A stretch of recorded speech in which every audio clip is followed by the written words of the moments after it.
কি করছিস? তুমি চুপ করো।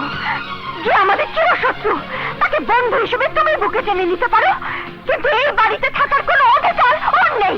আছে, ওরই এই বাড়িতে থাকার অধিকার আছে, কারণ ও এই বাড়ির সম্মান।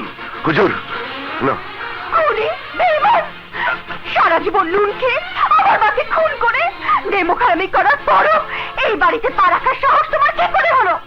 যাও, এই মুহূর্তে এখান থেকে চলে যাও। খুনি, নির্লজ্জ, বেহায়া কোথাকার, যাও।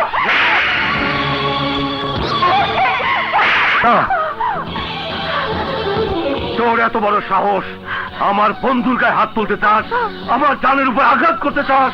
হুজুর, হুজুর কেমন বলছি?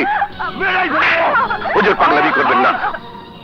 আমাকে ওর এত বড় সাহস, সুখের জন্য না হুজুর না।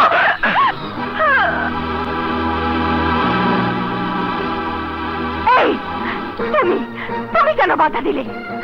আমার বাবা আমাকে মেরে ফেলুক, তাতে তোমার কি? তোমার জন্য বাবা আজ আমাকে যে আঘাত করেছে, তোমার ছেলেকে দিয়ে আমি তার প্রতিশোধ অনেক আগেই নিয়েছি। জেলের ঘানি টানতে গিয়ে যাকে উত্তরসূরি করে রেখে গিয়েছিলে, তাকে ভালোবাসার ছলনায় মিথ্যে অপরাধী করে এই বাড়ি থেকে তাড়িয়েছি, যাতে ছেলের অপরাধের কারণে বাবা তোমাকে ঘৃণা করে, আর তোমারও যাতে এই বাড়িতে আসার সাহস না হয়। তাতেও যখন কোনো লাভ হয়নি, তখন আমি বেঁচে থাকতে তুমি এ বাড়ির ধারে কাছে আসতে পারবে না।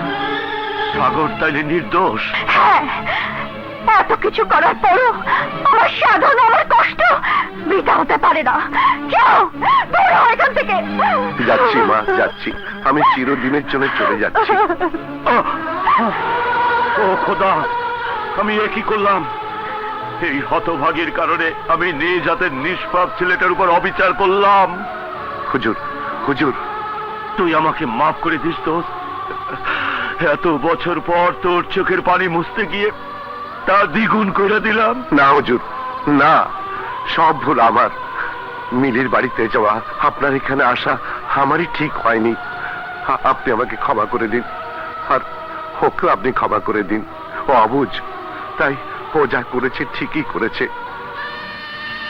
মামনি, আমি তোমাকে কথা দিচ্ছি, আর কোনোদিন এখানে আসবো না। এ মুখ তুমি আর কোনোদিন দেখবে না। তোমার কাছে আমার শুধু একটি অনুরোধ, আমাকে নিয়ে আর কোনোদিন তুমি তোমার বাবাকে কষ্ট দিও না, কষ্ট দিও না। হাসান,